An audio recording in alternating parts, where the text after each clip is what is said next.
Good morning. We want to try to get started. We've got a few things to check off this morning, so we want to be sure that we have enough time to do what we've planned to do. Appreciate all of you being here. You're scattered like a covey of quail. Hopefully you can all hear and be able to see the video here in a second, but here we go again. I mean, it's really hard to believe that we're approaching a new year. I know school has started, and here at League Street, we kind of consider September 1 as kind of our kickoff for the new year with new classes and new themes and that sort of thing. This year's a little bit different in that we've got a couple of weeks to go through the transition and then actually kick off a new year next week. So this morning is kind of our involvement Sunday, and I appreciate all of you coming in and being a part of the class here this morning. Our Bible class attendance has really been growing and increasing. Some of you probably need a perfect attendance award. I didn't bring any with me, but I know that many of you are, probably hadn't missed a Sunday all this past year, and we just really appreciate that. You're always here and always a part of the class. And, a Bible class is a great small group. It's an opportunity to build relationships. We have a neat time in conversation about God's Word, and there's nothing more uplifting than being a part of these classes. And I would encourage you to do something for me, or for yourself, for this church family. It'd be a great time to encourage someone that hasn't been attending Bible class to come on board with that. I mean, we'll start a new study next week. We'll all be here to begin that study. But being a part of Bible class would really be a worthwhile thing. So if you have someone that you have a relationship with, a closeness to, and they haven't been attending, encourage them to. It'd be a great time to start. And I guarantee you that the teachers will be prepared. And if you've been a part of it in the past, you know that it's something you really look forward to. And anytime you're in God's Word, it's going to be a win-win situation for sure. So this is what we're doing this morning. 3 key words that I would present to you this morning. One would be awareness. Another would be involvement. And another one would be encouragement. And we're going to touch base on all 3 of those words this morning. We've got kind of a buzz going on with the family here. It's been this past year that we'll talk more about that next week has been a wonderful year. We've got new members. Our attendance is up, and this is a congregation that always comes forward. I commend you for the special contribution a couple of weeks ago for the Hill Country. We raised that Sunday almost $23,000, and that just shows the hearts of the people that are members here, and we really appreciate it.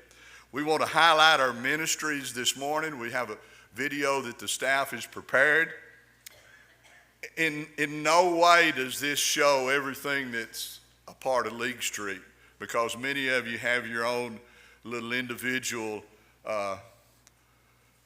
works of love that you do on your own without much acclaim or attention. But these are the ministries that are organized, that have a place in our congregation. It's something we budget for. These are things that we focus on, and perhaps you'll see an area here that you want to be involved in. That's the whole idea. The more you're involved, the more you're dedicated or committed to a program, the benefit that you get in your own Christian life. But there's another thing, and John's going to talk about this here in just a little bit. Your involvement not only is good medicine for you, but it encourages everybody else around you. And that's what it's twofold: the blessings you receive, and then the encouragement that your example is to others as well. Our staff has put a video together. I think it's about 15 minutes long. We'll watch that, and then after the video, Kurt's going to come and lead us in prayer, and then John will come and speak to us for the remaining time. Okay, Rick, thank you. Hey everyone, we're going to take just a few minutes of your time this morning to highlight a couple of the ministries that we do here at Ministries. But this is by no means the only ministries that we have. Our goal here is to get everyone involved in the ministry that they feel comfortable doing. So as we highlight these ministries, maybe be thinking of a way that you can get involved, a way that you can serve. This only will help the kingdom progress forward. We hope that you enjoy this, and we hope that you get involved. Thanks. Hello, I'm Bob Hensthorne. I'm a deacon in charge of benevolence. I think Jesus said it best in Matthew chapter 25, starting in verse 31. It's talking about the sheep and the goats on his right and on his left. And what's he tell us that we're to do? We're supposed to feed the hungry, and we're supposed to give drink to the thirsty, we're supposed to welcome the strangers, clothe those who need clothes, take care of the sick, visit those in prison. So benevolence is doing all of those things, and it is helping people in their need. I'm Beverly Prock. And I'm Brenda Wiggins. And we work the food pantry every Tuesday from 9:30 to noon. The church food ministry provides assistance to those in need in the local community. Our goal is to provide assistance with food to those that are living in poverty or difficult circumstances. Our food pantry depends on donations from our members at League Street and also from just monetary contributions that you might want to provide. From January through May of 2025, our food pantry provided food for 857 people. The food pantry has provided us and all the people who work there with uplifting moments when we're helping others to find the food that they need and see how truly thankful and grateful that they are to be able to have something. Today we had a lady come in with a huge donation that they had come in at her place of work, and she told them that she knew exactly where to take it, that we had helped her in the past when she was in need of food, and she wanted to play it forward for other people. So she brought some food by here and donated it to our food pantry. We would just like to thank all of you for supporting this ministry, and if you would like to help, please contact Brenda or myself, and we'll be glad to have you join our team and work on Tuesdays from 9:30 to noon. Thank you. I'm Mary Denny, and I'm working in the clothing room. And I'm Ron Denny. I'm working in the clothing room full-time since 19. Well, the purpose of the clothing room is to provide clothes and shoes and accessories, even a few small appliances, to people that are less fortunate than we are.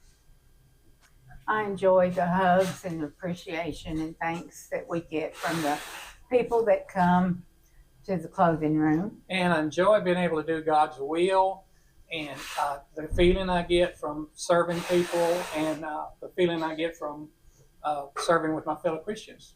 Well, one thing is you're doing God's will because Jesus has always been for the poor, and also the satisfaction you get out of doing the job for the people that need the clothes and stuff. And also it's the fun we have fellow Christians working together. And helping the community. We get lots of compliments and hear people say, you know, it's a good ministry and helps a lot of people. We also have a burn room, and that provides household items for people who've lost their homes in a fire. And we also have a group that provides meals on the day of funerals for those who've lost a loved one. We also are instructed to help the widows and the orphans in their distress. That's in James chapter 1, so that also is a part of benevolence. But I'm thankful for all the people in this congregation who give of their time, who give of their talents, who give of their money, give of their donations to provide for the less fortunate and those that are in need. Also thankful for the church leaders, the elders who support all of these good works. And if you don't have your anniversary or birthday dates in here, please call office and get them put in. How long have you guys been doing it? I'd say over 6. 6-7 years. Yes, sir. Maybe. Other people had it started before we did. Yeah. And we just joined in, and all of a sudden it kind of fell to us to continue with it. We've gotten help from Yes.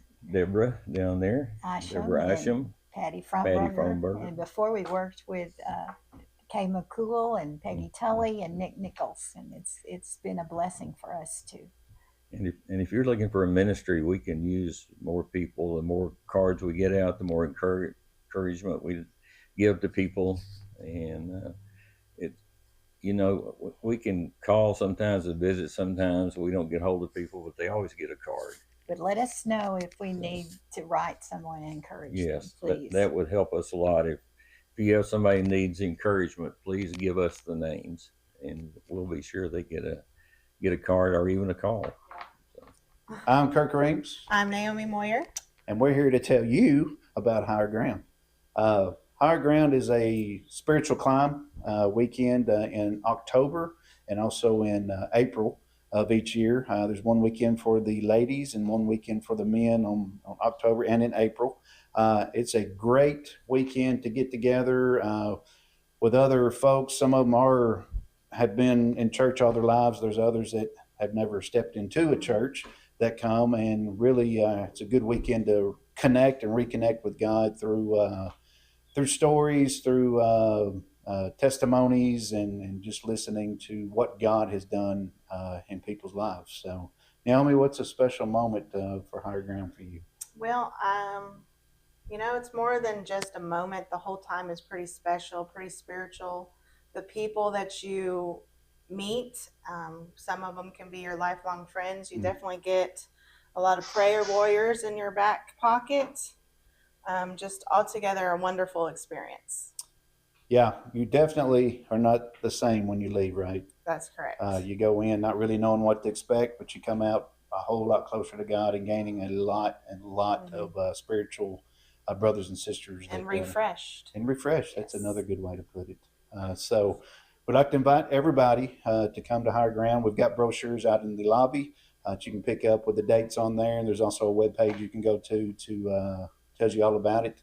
There's many members here at League Street that have been through, probably 40, 50 people that have been through already. So if you haven't come, now's the time. So mark it on your calendars to come to Higher Ground coming up in October. We'd love to see you there. Yeah, what she said. Bye. I'm Brent Shutt, and I'm going to give you an update on our missions. We have Sunset Bible Institute. Thanks to Elon Musk and his Starlink, they give Bible courses still in Ukraine. We have our A&M Commerce group right there. They've had about 6 baptisms, 2 of them this spring from Iran. We have Home Missions, which helps congregations that are struggling from one degree or another, that have gone from 1,000 to 300 or from 300 down to 50. They've had over 500 baptisms from those congregations this year that were struggling. We have Kenya, East Africa, World Bible School. This is our go-to man there that does baptisms and follow-up and discipleship. We have Ghana, Africa, Sunrise School, and there is a preaching school there as well. We have Spearfish, South Dakota, which about a half dozen of our members come there every summer and just got back. We have Ghana, Africa. I'm not going to expand on that too much because Doc Turk is here this morning and he's going to share it with us. We have 5 students in Zambia. They are on about a 3-year program. The state will pay them to teach a credited course, whether it's math, science, or whatever, and they can teach Bible, and they get paid by the state to do it. So once they graduate, the state pays them to preach and teach. One more I've got to recommend, that I've got to promote. Aldo Ibarra, right here, one of our members, has invited about 20 to 25 people in the last year. 10 to 15 have come. He's already had 2 baptisms within the last year. He's our example right here. Hi, my name is Sarah Lynn Portwood. I'm John Portwood. We're here to talk about the young families. I think the young families is funny. I hope when they show this, there's like a thing at the bottom that says young families, because it's really funny that we're called young families, because not all of us are young. Certainly, some of us are young, some of us are not young, but we're really just families. We're a lot of people that just like getting together, doing stuff together. We tried calling ourselves home builders for a while based on the verse in Joshua. What do we do together? We do all kinds of stuff together. We have barbecues together. We have holiday get-togethers together. We go on outings together. We spend a lot of time together. Really what we do is we just kind of do life together. We have a class that we get together on Sunday mornings. It's a really great class. It's really conversational. You can come into that class. There's a lot of people in there that maybe have been in church for a long time, and some people that just started in church, and really that doesn't matter. We do a lot of good conversation in that class. We do a lot of study together in that class, and I really think that's kind of the backbone of our whole group. We really enjoy getting together and worshiping with one another and spending time in the Word with one another. So Kirk Reams actually has a really neat idea. He texted me the other night with a really neat idea that we could get together and have a game night together. I think we're going to do stuff like that in the fall, so that's fun. And Kirk is crazy old, and so Isn't he only like 6 months older than you? Yeah, he is only 6 months older than me, but all 6 of those months were in the 70s, and you know what that means. Okay, hey, so the big thing we really need to talk about is we're going to have a marriage seminar here. It's going to be on September 19th and 20th. Wayne and Tammy Roberts are going to come out. This is open to all ages. We definitely want everybody in the church to be a part of this. We think it's really, really great. Childcare will be provided. It's a really, really going to be a fun, great weekend where we get to kind of grow together and spend time. Thanks, guys. This is David Fromberger. George Tenberg. And our project is Texas Ramps. We've been doing this with the church for about 2 years. 2 years now, yes. We took it over from the First Baptist Church, and Texas Ramps had approached us through the Kiwanis Club if we were interested in doing this, and we agreed to take it up at that time, and we've been doing it since then, and but we do need a little more young help. Texas Ramp, we get notified through an application, and if they need access out of their house, if they're where they can't get out of their house, need a walker or wheelchair access, and Texas Ramp approves them, and then we're the ones given the job in Hopkins County to build it. And what we do is we measure it and assess what's needed, and basically build it from scratch where the person can take a wheelchair out of their house. We've had people as many as haven't been out of their house in 2 years, and they finally had to start going to the hospital and doctors, so we gave them access. Together we built 55, I believe, so far in about a 2 years' time. We built a ramp a little over a year ago for a little girl that was 5 years old that was confined to a wheelchair, and her parents had to carry her out of the house every time. And we built a ramp that was in excess of 40 foot long, and it was awesome to see that child to get out there and be able to go down that ramp in the chair by herself. Yeah, and another one we just did recently, most people are familiar with the young high school kid. He was a senior this year, and he was having his graduation pictures made, and the swing broke with him, and he's paralyzed from the waist down. He had scholarships in place, and he played football, and he was just an outgoing person, and now his life's different, so he won't ever walk again. Right. And just to see the ability on them to be able to at least keep some semblance of their life.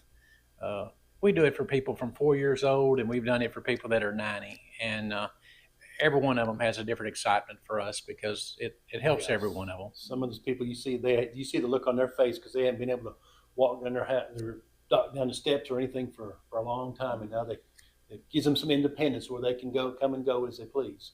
Working with the church, we're always wanting more because it's a good thing for like fathers with their boys, or we've had some of the young girls to come help us. It's little projects. We have things that anybody can do. If you could just use a little screw gun, you can help with this project.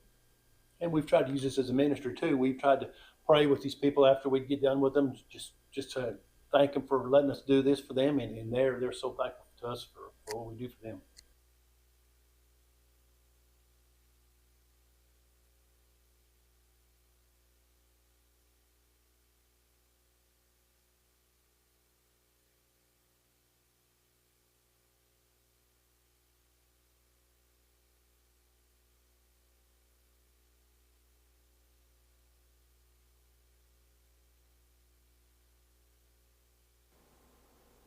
like Josh said, that was just a few of our ministries.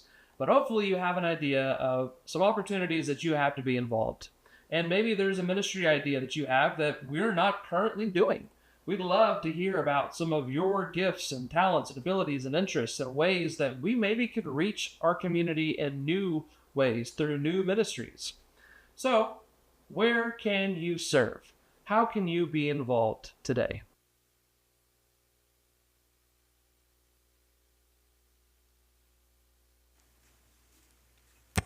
Let's pray, church.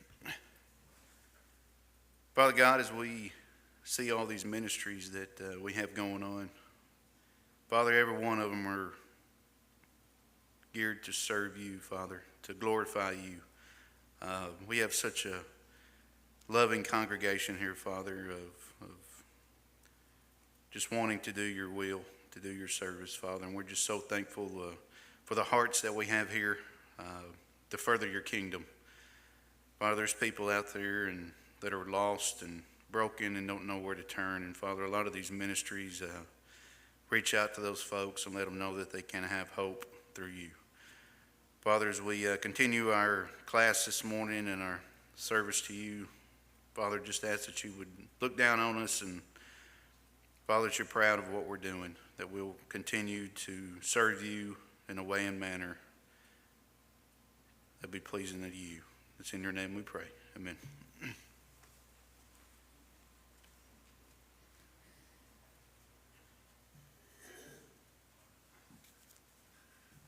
In the spirit of just jumping up and getting after it, a little funny story from what just went down.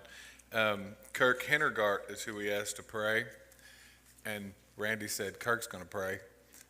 Kirk just heard Kirk's going to pray, and that dude just ran up here and started praying, so I thought that's pretty great. So do we have the slideshow?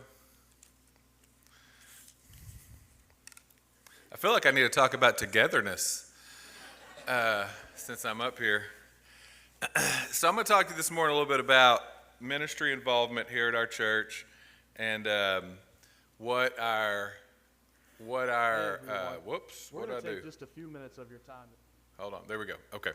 I'm going to talk about ministry involvement here at League Street, and really kind of the idea behind this. I'm going to have to stand here the whole time. I hate that. The idea behind all this is really how can you get involved, and what does that mean, you know, not only for you, but for the community at large, for the world at large.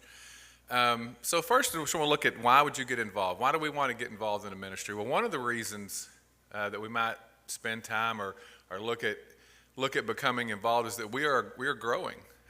We've grown by 51 members over the last year. It's approximately about a 20% growth, and that's really great. That's exciting news to know that we're growing. If you this morning, I know last Sunday I did this. I was sitting over here, and if you just turn around and look back, we got a lot of chairs filled. I mean, we're filling the room, which is, I think, a fantastic thing. It'd be great if we got some more chairs, and we have room in the back. So that's a really good problem to have.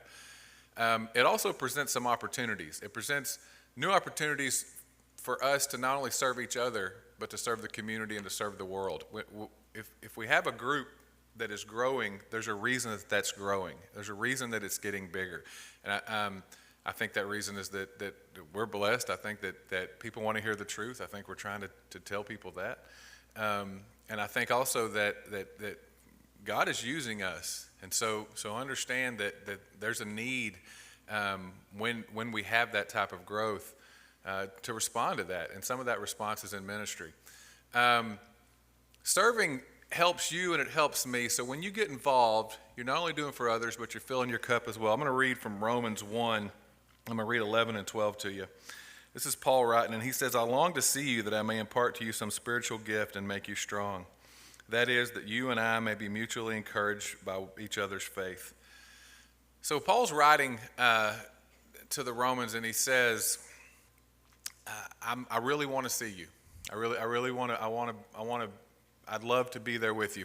I haven't been able to, but I'm longing to come see you. But in my absence, I've heard about what you've been doing to encourage others, and that is encouraging him. There's a lot of power in that. There's a mutual encouragement that when you become involved in really any type of ministry, not only you're going to encourage others, and that is the driving factor behind that. You want to encourage other people. You're also, it's going to encourage you. It is a twofold thing. That's the kind of the magic that's in ministry, I think, is that you yourself will also feel uplifted and filled in a way that is, I think, kind of hard to duplicate anywhere else. So where should you serve? Well, we just highlighted 12 ministries. The truth is we have 40 ministries, approximately 40 ministries that are organized.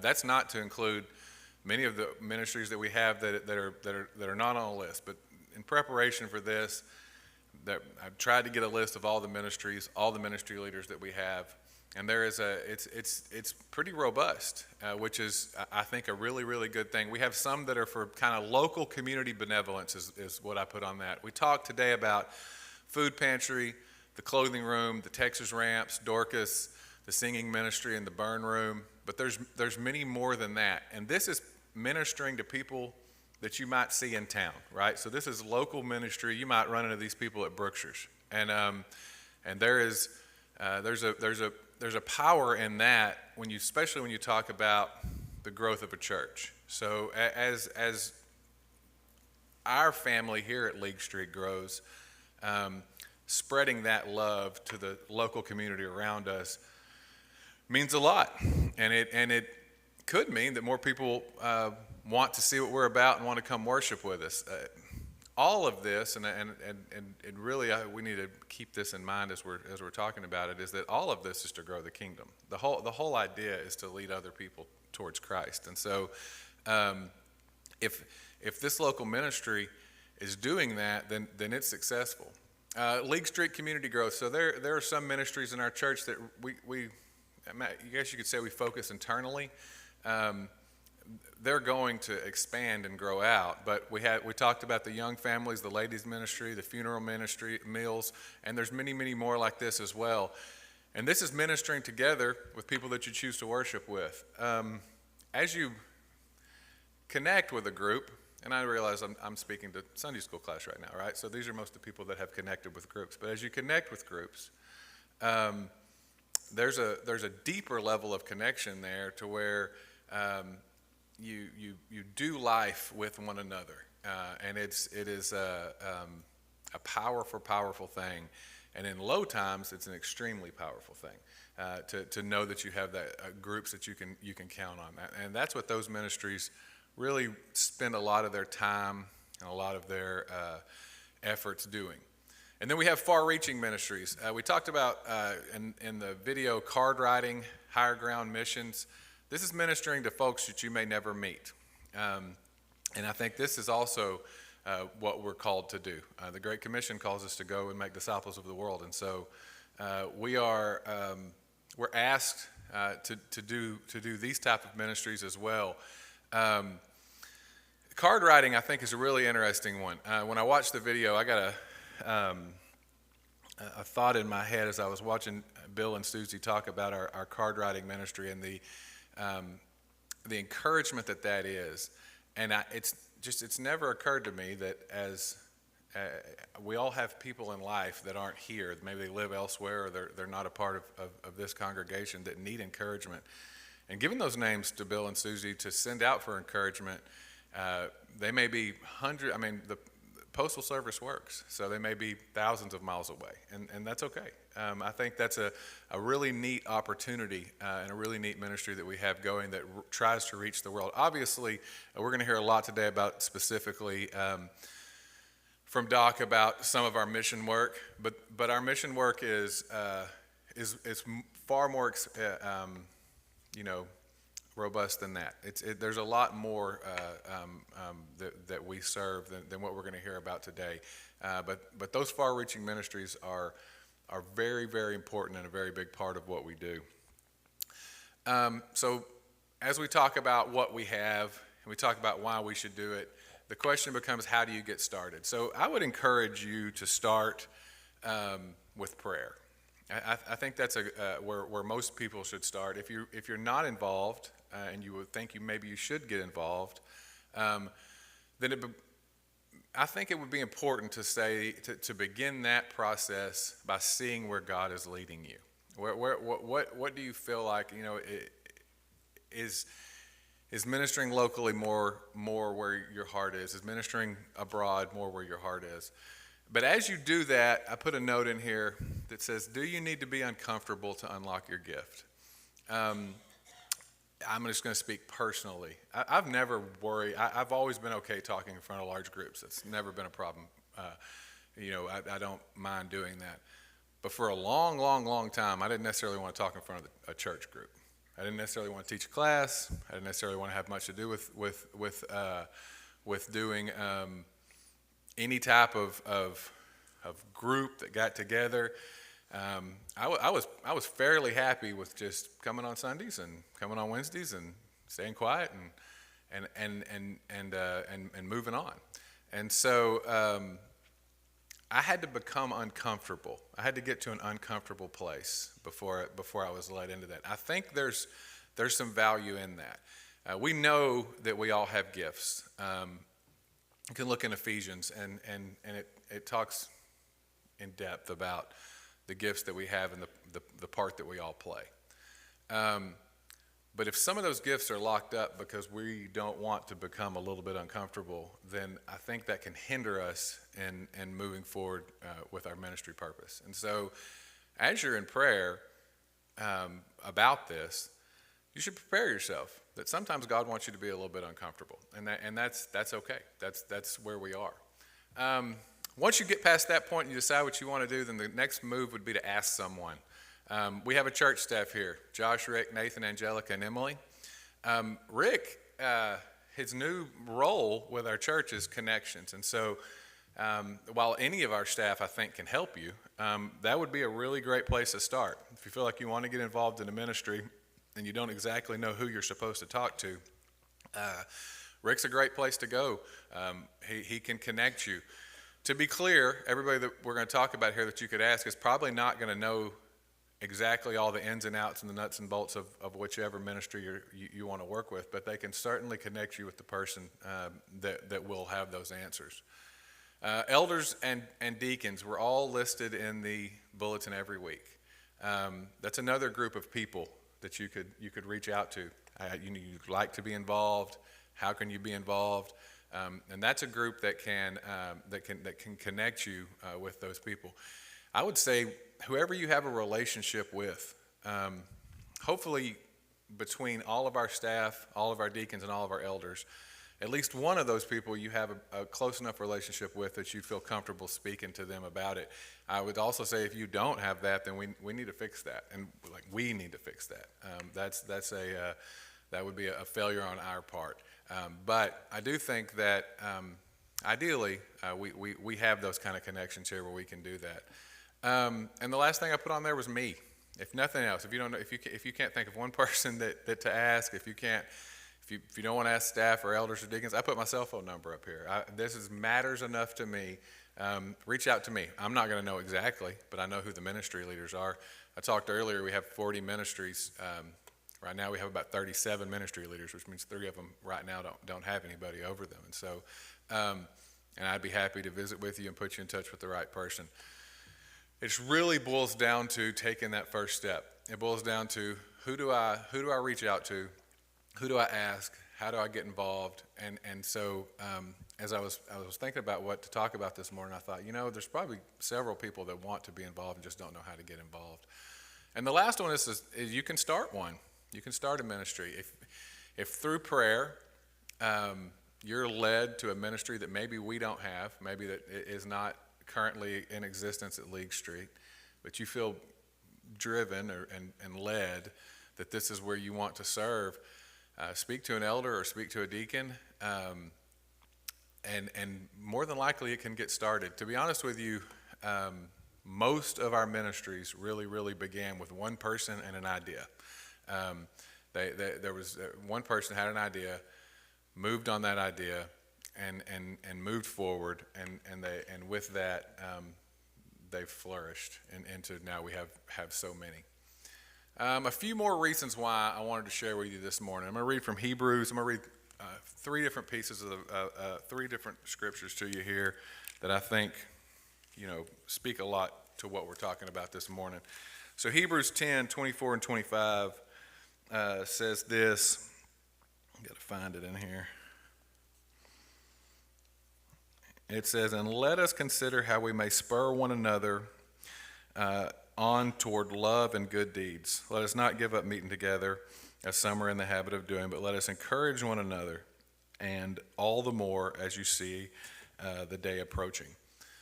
Again, the Hebrews writer here is telling us to push one another and to encourage one another.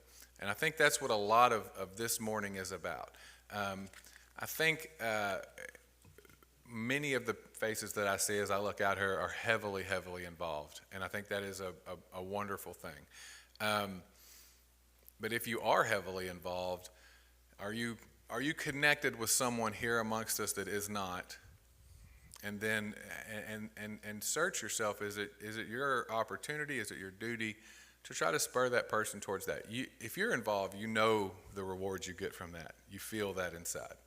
And so potentially encouraging others that maybe aren't involved is a big piece of this. Proverbs 27:17. In Proverbs 27:17, we're told that iron sharpens iron. We need everyone here to be involved, to be the best that we can be. I think we're doing a really great job right now, and I think our ministries are something to be proud of. But with growth, and the growth that we talked about earlier, and the growth that we're experiencing now, the more involvement you have, the better you're going to be. And so, while we have done a fantastic job, and we should be proud of that, we aren't to a finish line. And I think that's an important piece of what we look at going forward. And then Ecclesiastes 4:9 and 10 tells us that two are better than one because they have a good return for their work. If one falls down, his friend can help him up, but pity the man who falls and has no one to help him up. A big piece of this is how we have several involved and several that are leading ministries, and they are doing great works. But more involvement and more help will lead to greater things. It also guards against burnout. It guards against people that carry so much of the weight that they really get tired, and we don't want that, because we don't want our ministries to fail. We don't want our ministries to dwindle. We want to be able to come back next August and talk about how we've grown by this many more, and how our ministries have flourished this many more, and now we have 80 ministries instead of 40 ministries, where we're reaching out to either our community or internally or to the world. Those are the growth ideas that I think are important, and I think we're on the precipice of being able to accomplish some really, really great things here. That's what I have for you this morning. I certainly appreciate everybody that's in the room that was able to listen to us today. I know we're going to hear more about ministry during our service today. That's what this is all about. What I would leave you with is this: if you're not involved, or even if you are involved, I would leave you with this: spend time in prayer this week. Spend time in prayer this week, and be sure that you are that you are fulfilling all that you feel like you need to be fulfilling. That prayer and those conversations with God will reveal to you where you are.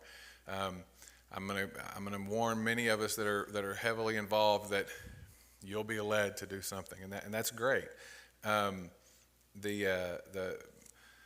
There's room for all, though. There's room for everyone to get to work. There's room for everyone to do the work of the church, and we need to be sure that we're fostering that. That's what I got. Thank you, guys. Appreciate y'all. Oh, you are dismissed. I should have said this. I'm sorry. So that's the end of our class today. We'll come back together. There are some tables set up here at the back, just a couple of them that are some highlights of a couple of our ministries. we'd love for you to take this time to visit. Also to take this time to go back there and take a look at some of those ministries and see if that's maybe where you want to get plugged in. And thank you very much. Thanks, guys.